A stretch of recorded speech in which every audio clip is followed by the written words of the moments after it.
Hello YouTube, my name is Boing and today I'm reviewing Citadel Forged with Fire. Citadel is created by Blue Isle Studios and Virtual Basement. It's an online sandbox RPG that could be played as a single player game. But where's the fun in that? Especially since this magic world is created for the multiplayer experience. Playing Citadel online sometimes feels like a grindy MMO with a lot of gathering and crafting. However, the game never feels like a drag or actual work. The many ways of magic and spellcasting keep it fresh and fun. Citadel Forged with Fire released on PC, PlayStation 4 and Xbox. It first showed up on Steam's Early Access back in 2017. As in most sandbox games, you first create a character before entering the magical world of Ignus. Character creation is somewhat limited, but still delivers a fun avatar. As an apprentice of the magic arts that's forged within the mystic fires, you're pretty much free to explore and write your own story. The main goal, however, is to become powerful. You do so by exploring, completing quests, gathering resources, building a stronghold, craft weapons and armor, and of course by defeating a lot of enemies. All this reward XP to become a strong spellcaster. It's pretty much the core of Citadel and what you'll be doing for 60 levels until you venture into the mastery level and the endgame part. There's a few kinds of magic to learn and spells to craft. You can adjust them with all kinds of ingredients to create powerful attacks, heals, buffs, and mixing up different magic essence and weapons will deliver all sorts of spells. Fireballs, lightning storms, teleportation, flying broomsticks, it's all here. While exploring what kind of wizard you wish to be and creating a name for yourself in the world of Ignus is fun, a lot of the gameplay feels very MMO-like. There's a good amount of grinding in this game, but it never feels like a drag. Creating, building or crafting feels rewarding whenever your project is finished. Combat is pretty fun, especially if you're smart about using different weapons and spells.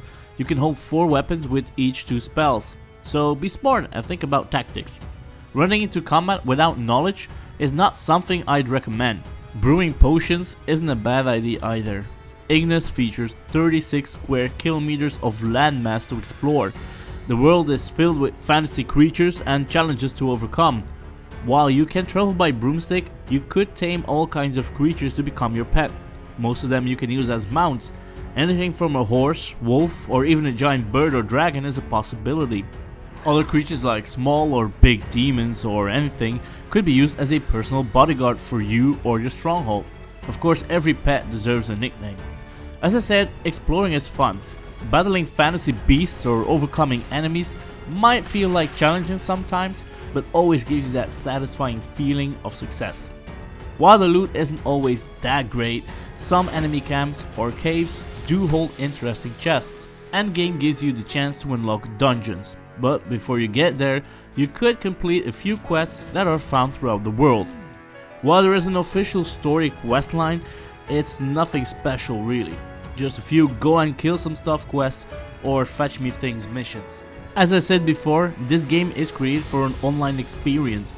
There's an option to play single player, but I enjoy the online game way more. Playing this with friends creates a whole other level, especially when you meet other wizards in Ignus and face rivalry and competition. Things get pretty interesting. While the game world looks the same both online or offline, the online experience tends to kick up a few notches. Playing Citadel in multiplayer feels way more interesting. At least that's how I feel about it. I love playing this game with my friends, and actually it was fun to meet a few fellow wizards from around the globe. Citadel's community is quite nice. I actually met a few great players. While some servers are more popular than others, I did prefer the smaller ones. It gives you the freedom to build in more free spaces and holds less rivalry.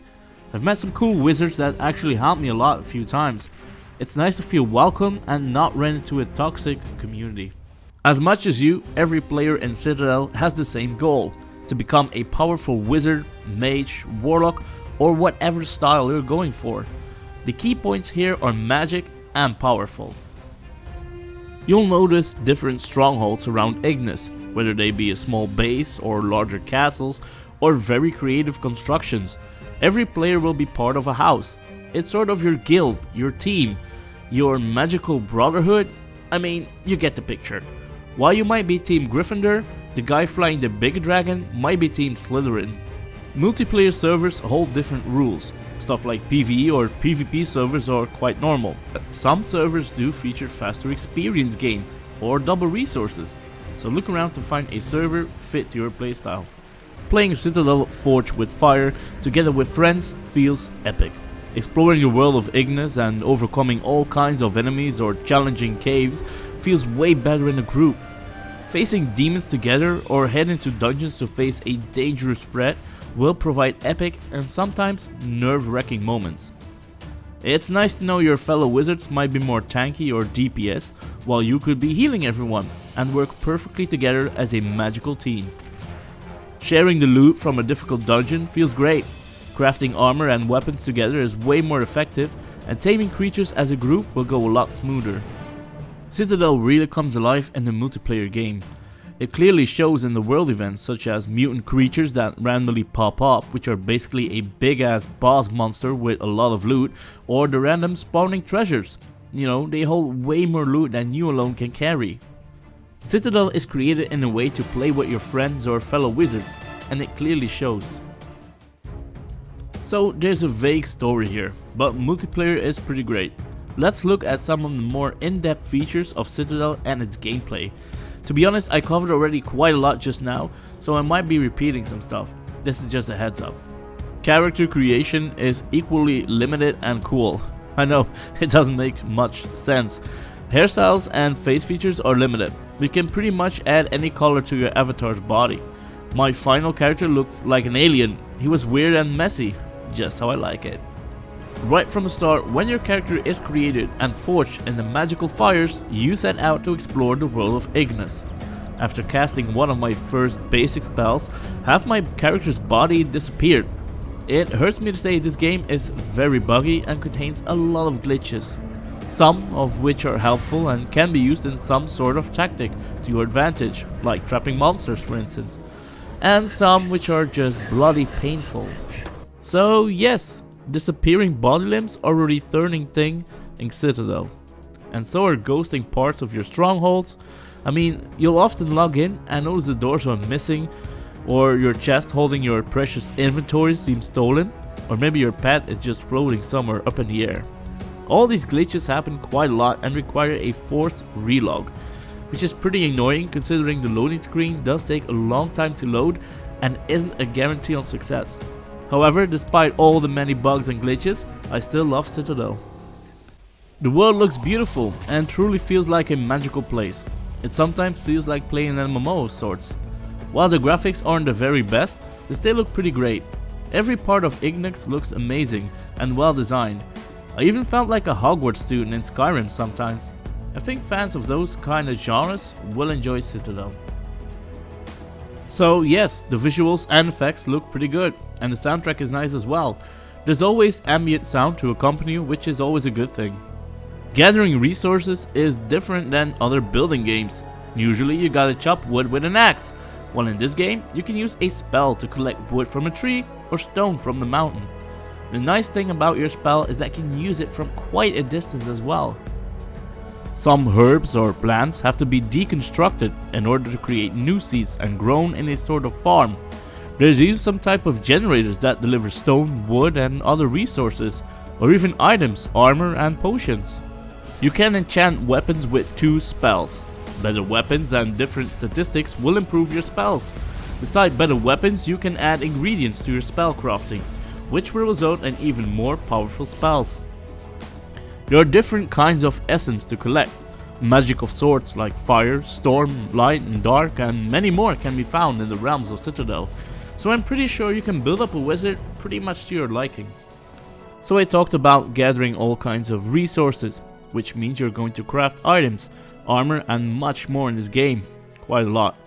Every level rewards points to spend in the crafting menu, as well as points to add to your mana, health and damage. And let's not forget the weight carry, which is pretty important as well. While crafting is fun, some pieces do require a lot of materials. But hey, it's pretty much 50% of this game. I loved creating new armor, weapons and potions. but most of all, I enjoyed building a stronghold. Creating your small house at the start of your game, or building a huge magical castle together with your clan buddies feels quite epic and very rewarding. Building structures is fun, and adding all sorts of indoor and outdoor stuff expands that experience. Adding stuff like workbenches and defensive weaponry is probably my favorite part of the game. Decorating your home, brewing potions, or building a farm, it's all so much fun, especially when the building system is very easy to handle and there is hardly no limit to your imagination. As every online building and survival game, there is a sort of timer bound to your building.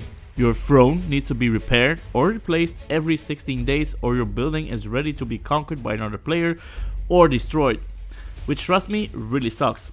Especially if you're locked inside your very own room and you cannot access any of your closet, which hold all your gathered resources, potions and items. Questing is fun, but they are more pretty MMO minded. Go fetch stuff or kill an amount of enemies is all about you're gonna get. Not every quest or treasure chest you'll find will give an interesting reward, but that's fine. Crafting is much more rewarding anyway. The many caves and enemy camps are fun to clear out. Some are way more challenging than expected. They usually hold a treasure chest, but as I just said, the loot may vary from a bottle of milk to a magic bread, or maybe a sword or new armor piece, if you're lucky. Dungeons require keys to enter, and the recommended level 60 plus character. Keys are forged with different ingredients and will break upon every entry, so beware when entering a dungeon, you better be prepared. Combat sometimes feels clunky, especially when you're on a dragon or a bigger mount that has combat abilities. Commanding your dragon to bite or breathe fire tends to be difficult when aiming your flamethrower, but nonetheless it's still a pretty epic move. Fighting enemies with your character holds a lot of fun tactical choices. Mixing up weapons and spells is fun, and combining epic sets will show your power in Citadel's combat for sure. As you may have noticed, the way you travel across Ignus is totally up to you. You can walk on foot, fly by broom, or use portal towers, or even mounts that you tamed. I pretty much use my dragon all the time, but I did find it fun to change ways for a shorter distance. Citadel Forged with Fire still feels like a work in progress somehow. However, it does have a promising future. It's been reported the updates are on hold because the company is busy with another project, which is really sad if that's true. I mean, this game has potential, trust me. I suggest anyone who loves magic, exploring, crafting and favors this kind of game genre buy Citadel. The price tag is usually pretty low, so it's worth a shot. If you watched this video so far, I'm sure you know I'm a fan of Citadel Forged with Fire. The game reminds me of an adult Harry Potter verse mixed up with Skyrim features, and that's a pretty good thing. While a lot of building and crafting games share a lot of the same stuff, Citadel tends to change that in its own way. I enjoyed how they handled their vision on the genre. Citadel Forged with Fire breathes magic in every aspect of the game. From start to finish, you'll feel like a powerful wizard, mage, warlock, or whatever class you want to call yourself. Despite a lot of bugs, everything feels pretty well executed. The magic, building a stronghold, gathering resources, exploring the beautiful designed land of Ignus, and of course the combat. Citadel Forged with Fire is worth a try, especially if you love crafting, magic, or just exploring an amazing new world. Even if the game suffers from bugs and glitches that usually are fixed by a relog, the lack of guidance for a more driven story is just a minor setback, because there's simply enough to do. I'd recommend this multiplayer co-op to anyone who's looking for a game to play with his friends or start a solo magic adventure. Thank you guys for watching, and I'm looking forward to read all your comments. Stay safe and see you next time. Smash the like button if you liked the video and consider subscribing if you haven't done so. You'd really help the channel out. Hit the notification bell to stay updated on future uploads, and don't forget to check out these other videos you might enjoy. Thank you for watching, and stay tuned for more multiplayer gaming right here at Boing.